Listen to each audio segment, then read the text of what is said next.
একবার এক সিংহ শিয়ালকে বলল, যা আমার জন্য খাবার নিয়ে আয়।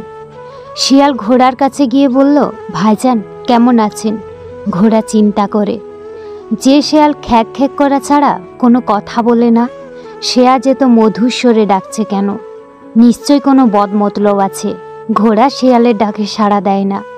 শিয়াল এবার ময়ূরীর কাছে গিয়ে বলে, দিদি কেমন আছো? তোমাকে দেখতে খুবই মিষ্টি লাগছে। ময়ূরীও বুঝতে পারে শিয়ালের মুখে মিষ্টি বচন নিশ্চয় লক্ষণ ভালো না, সেও সাড়া দেয় না। শিয়াল এবার গাধার কাছে গিয়ে বলে, বাহ, তোমাকে খুবই হ্যান্ডসাম মনে হচ্ছে। এরকম হ্যান্ডসাম একটা প্রাণী খেটে খেটে জীবনটা নষ্ট করে দিল। তোমাকে আর কষ্ট করতে হবে না। রাজার বয়স হয়ে গেছে, তিনি অবসরে যাবেন আর তোমাকে রাজা বানাবেন। চলো আমার সাথে সিংহাসনে চলো। গাধা খুব খুশি হয়, শিয়ালের সাথে সিংহাসনে আসে। সিংহের কাছে আসা মাত্রই সিংহের এক থাবায় গাধা তার কান দুটো হারায়, কিন্তু কোনো রকমে পালিয়ে বাঁচে।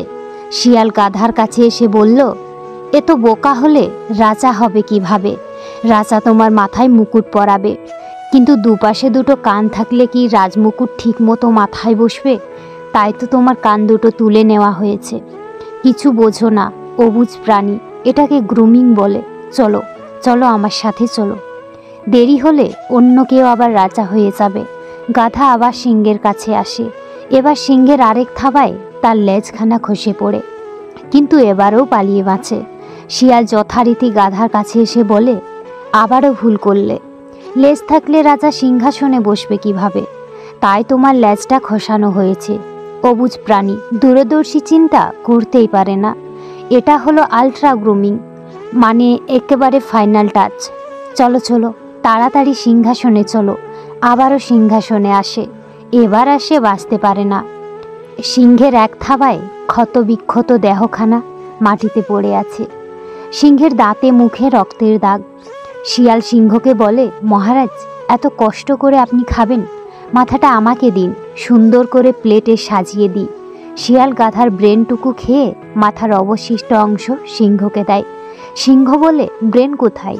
শিয়াল বলে, মহারাজ যে বারবার ধোঁকা খেয়েও আপনার কাছে এসেছে, আপনি কি মনে করেন তার ব্রেন বলে কিছু আছে? গাছের ডালের উপর থেকে ময়ূর বলে, তার ব্রেন ঠিকই আছে, কিন্তু অতি সহজ সরল হওয়ায় প্রতারকদের বুঝতে পারেনি। এই ঘটনাটি থেকে শিক্ষা: 1. হঠাৎ করে কেউ যদি বড় আপন হয়ে ওঠে, বুঝতে হবে তার গোপন দুরভিসন্ধি আছে। 2. যার যে কাজ তাকে সেটাই করতে হয়, অন্যের কুমন্ত্রণা শুনতে হয় না। 3. লোভের ফল কখনো মিষ্টি হয় না। 4. সাদাসিধা হওয়া ভালো, কিন্তু বোকা হওয়া ভালো না। তুমি যদি কাউকে জল আনতে পাঠাও, আগে সে নিজে খাবে, তারপর তোমার জন্য নিয়ে আসবে। এটাই জীবন বন্ধু। এখানে আগে সবাই নিজের জন্য বাঁচে, পরে অন্যের কথা ভাবে। শিক্ষা যদি রিক্সা চালায়, যদি মূর্খ করে শাসন, আটকাতে যে পারবে না কেউ অনিবার্য সমাজ পতন। বোকার মতো কেন আত্মহত্যা করতে চাও? মনে রেখো, যার কাছে তোমার ভালোবাসার কোনো দাম নেই, তার কাছে তোমার লাশটাও মূল্যহীন। জীবনে এমন জায়গায় পৌঁছানোর চেষ্টা করো যেখানে মানুষ তোমাকে ব্লক নয়, সাহায্য করবে। যে সৃষ্টিকর্তা গাছের ডালে ঘুমন্ত পাখিটিকেও পরম নিশ্চিন্তে ঘুমাতে দেন, কিন্তু পড়ে যেতে দেন না, আপনি কি করে ভাবলেন সেই সৃষ্টিকর্তা আপনাকে একা ছেড়ে দেবেন? সুতরাং ধৈর্য ধরুন, শেষটা সুন্দর হবে। সময় খারাপ হলে ভালো জিনিসও নষ্ট হয়, ভালো সম্পর্কগুলো খারাপ হয়ে যায়, আবার ভালো কথাও তিতা লাগে। ডিপ্রেশন শুধু প্রেমের কারণে হয় না, মাঝে মাঝে প্রিয় মানুষদের হারানোর ভয়, ফ্যামিলির চাপ, টাকা পয়সার চাপেও হয়।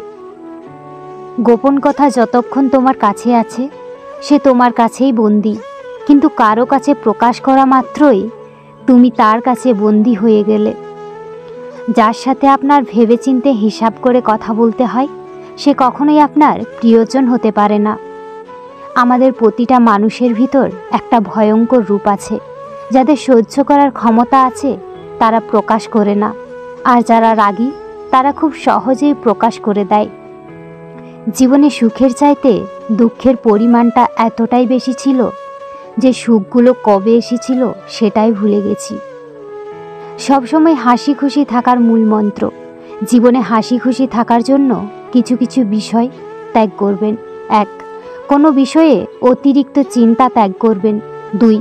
অতীত নিয়ে ভাবা বন্ধ করতে হবে। 3. কারো উপর বেশি নির্ভর হয়ে পড়ার অভ্যাস ত্যাগ করতে হবে। 4. সবাইকে খুশি রাখার চেষ্টা বন্ধ করে নিজেকে খুশি রাখার চেষ্টা করবেন। 5.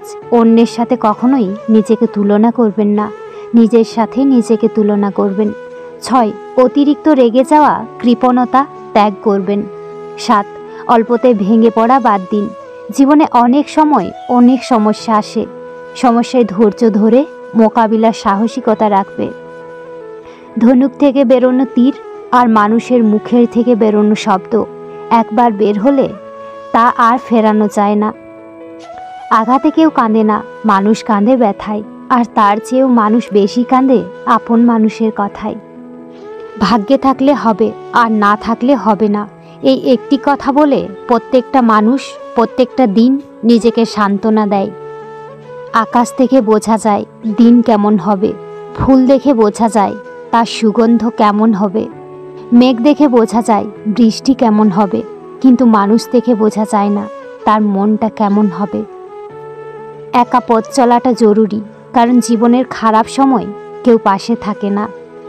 যারা বংশগত ধনী তারা কখনো ফুটানি বা অহংকার দেখায় না, ফুটানি দেখায় তারা যারা হঠাৎ করে টাকার মুখ দেখে কি করবে দিশা পায়। একটা পিতার সন্তানকে লালন পালন করা সেদিন সার্থক হয় যেদিন তার সন্তান তাকে বলে, আর তোমায় কাজ করতে হবে না, এখন থেকে তুমি বাড়িতে থাকো, রেস্ট নাও, আজ থেকে তোমার আর পরিবারের সব দায়িত্ব আমার।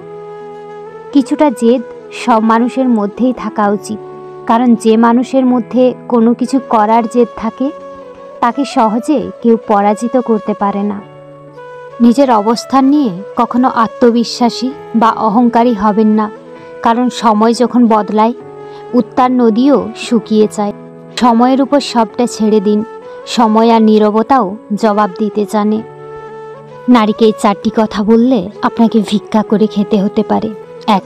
কখনোই তার সামনে অন্য নারীর প্রশংসা করবেন না। 2. তার পরিবার সম্পর্কে খারাপ কিছু বলবেন না। 3. একটু রাগী হবেন। 4. কাজে সাহায্য করবেন। মনে রাখবেন, যার জীবনসঙ্গী খারাপ দুনিয়াতে সে ভিক্ষুকের মতো। তো বন্ধুরা, ভিডিওটিতে বলা কথাগুলো যদি তোমার জীবনে ন্যূনতম কাজে এসে থাকে তাহলে প্লিজ ভিডিওটিতে একটা লাইক করে দিও, কারণ তোমাদের একটা লাইক আমাকে পরবর্তী ভিডিও বানাতে অনেকটা মোটিভেট করে।